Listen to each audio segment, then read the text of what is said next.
all there right in front of you, Detroit, but you got to go out there and win games like this. If you don't, you bring everybody right back into the division race. Speaking of the Packers, they're at 5-6. They're 2 off the Detroit Lions in the loss column.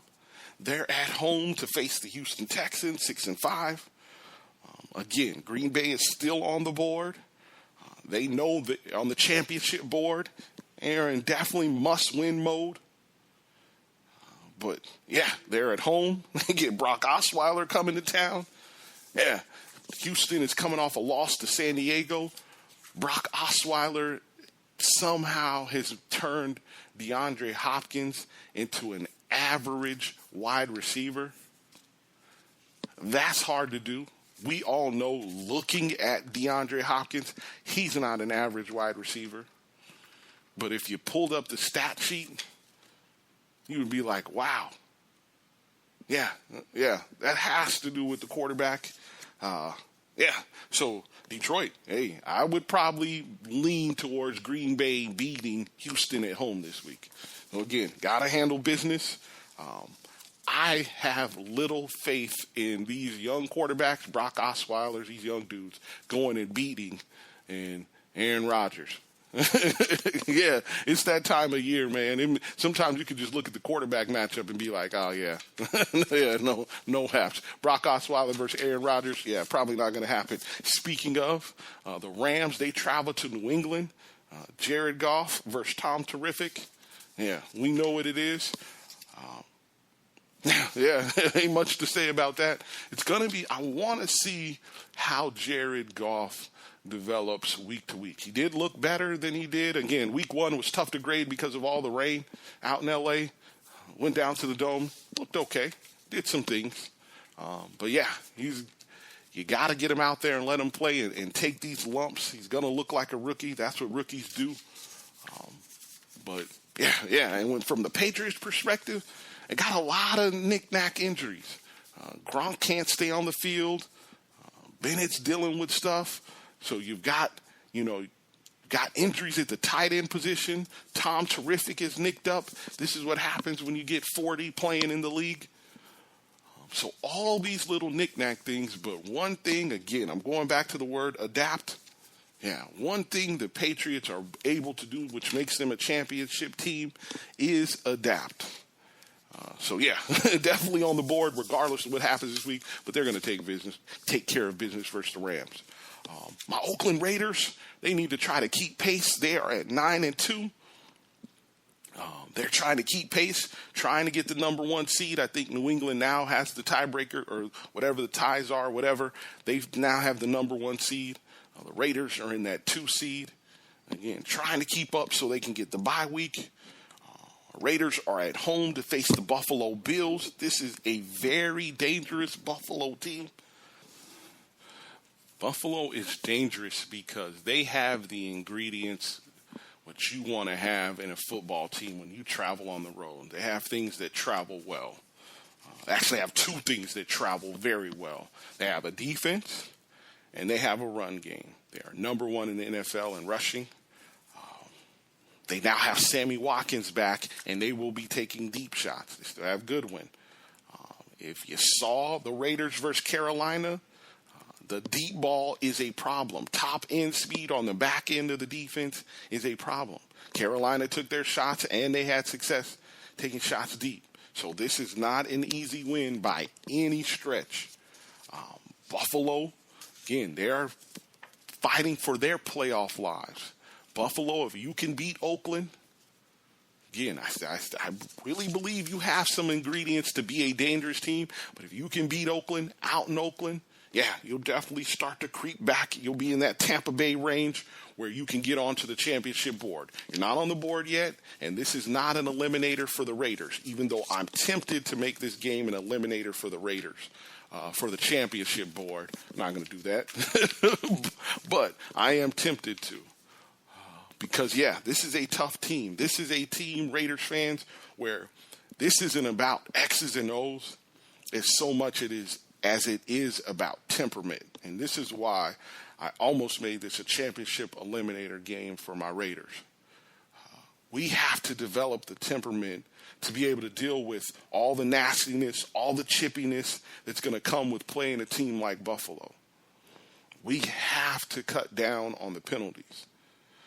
You're going to have to be sound against the more disciplined teams.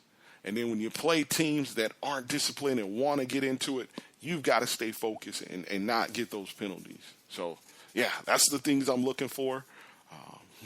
But Raiders, we know they're formidable. You see it. You see the offense. The offense is prolific. Raiders' offense is prolific. So, yeah, be a very good game. I brought up the Bucks. Like I said, Buffalo, you can play your way onto the board. Tampa Bay, they are very close to the board. They're right there. They got a finger on the board. They're not on all the way yet. But they did. They went out and got themselves another good victory. They beat Seattle 14-5. Game was in Tampa Bay. This was coming off the heels of the victory in Kansas City. So, yeah, they are. They have figured out some things defensively. Seattle had a banged-up offensive line. But they figured out some things defensively. Jameis Winston is taking care of the football.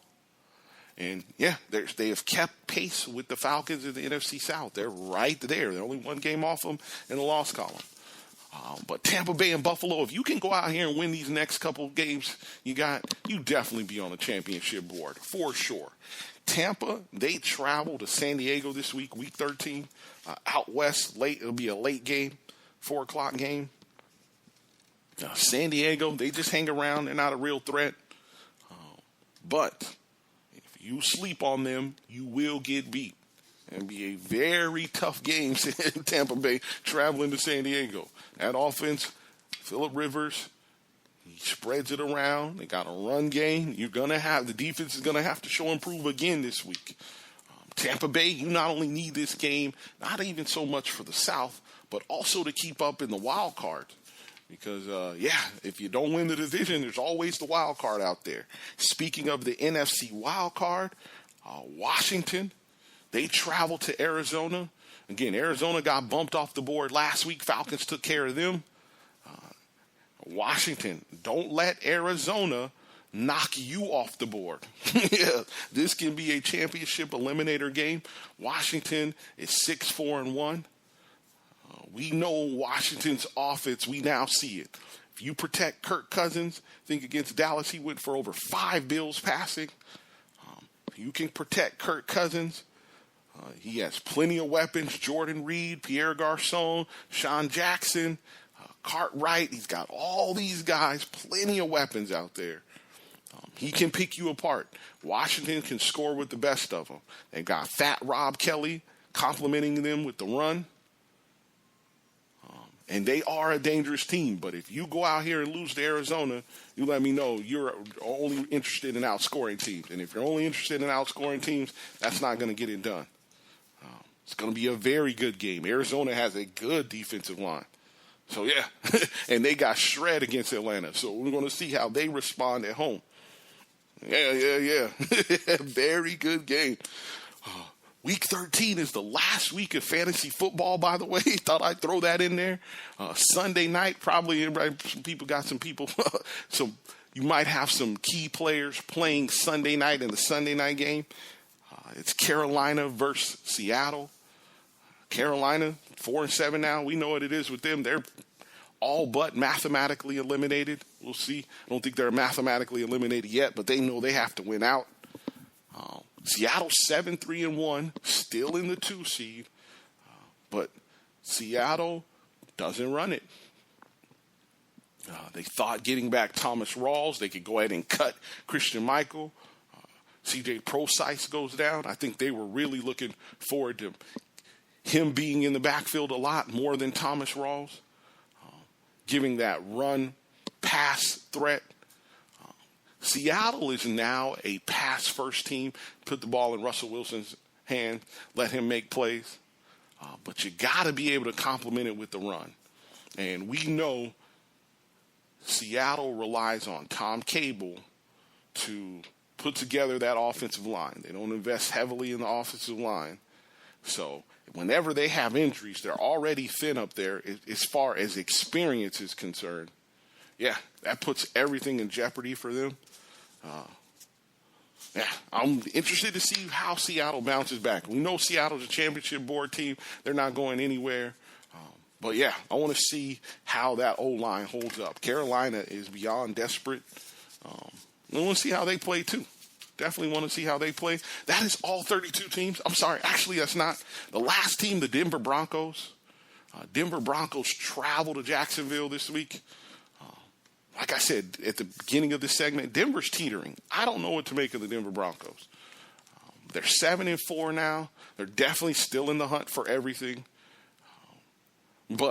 And Trevor Siemian, let me say this before I talk about the quarterback, say anything negative about the quarterback.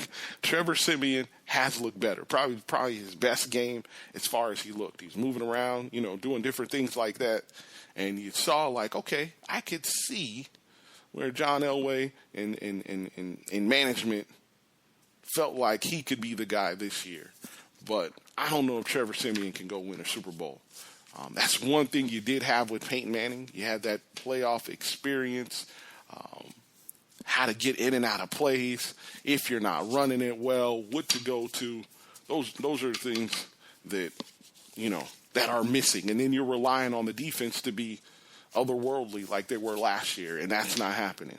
Corners are still good, different things like that, but you give up your chunk plays, and hey, it's tough to ask a defense to go out there and just and take the ball and hold teams to 16 points and all these different things week in, week out. All right, so with that being said, that is all 32. We are going to get to the championship board. Again, there are some eliminator games. This is the second rendition of the championship board. Let me get number 2 in front of me.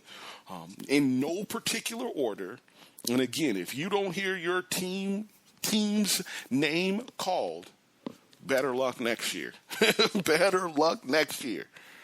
I mentioned Denver. They're the defending champs. They are teetering. If they lose at Jacksonville this week, Denver, life support, fam. Sorry. Love you as the champs. But if you mess around and go down to Jacksonville and lose, we got to talk about it. Dallas Cowboys, definitely on the championship board, 10-1. Patriots, 9-2, definitely on the championship board. Oakland Raiders on the championship board. Seattle Seahawks on the championship board. The Kansas City Chiefs, yes, on the championship board. We will talk more about them next segment. The Atlanta Falcons on the championship board. We'll talk both of those teams in the eliminator game that it looks like this is setting up for this week in the next segment. The New York Giants, 8-3, championship board. Pittsburgh Steelers, championship board, 6-5, namesake alone. Green Bay, namesake alone, at 5-6 on the championship board. Washington, eliminator game this week. Yes, Washington for sure. You are 6-4-1. Again, we just talked about you. Eliminator game this week. You lose to Arizona, you're out. Miami versus Baltimore. Baltimore is not on right now. Baltimore has to beat somebody of quality. Miami, you need to beat a team that's going to come out and be able to stop the run. You got to show me something as far as that goes. And, yeah, you can stay on the board. If not, Miami's gone, Baltimore's gone. Detroit, hanging on by a thread. Detroit, I need to see you go down to New Orleans and do something. If not, better luck next year. And, yeah, that's it. Those are the teams. We've got a lot of eliminator games. Tampa Bay and San Diego, want to see what they do. Tampa Bay can play their way on. Buffalo can play their way on. But Detroit and New Orleans, eliminator for Detroit. Miami and Baltimore, losers out. Washington, eliminator. So, again, we'll bring the board back next week. When we get back, we have our 285 segment where we'll address the home teams, do a little college football stuff, and I've got the Falcons' keys to the game. Again, last segment, the Muhammad Ali OG quote of the week.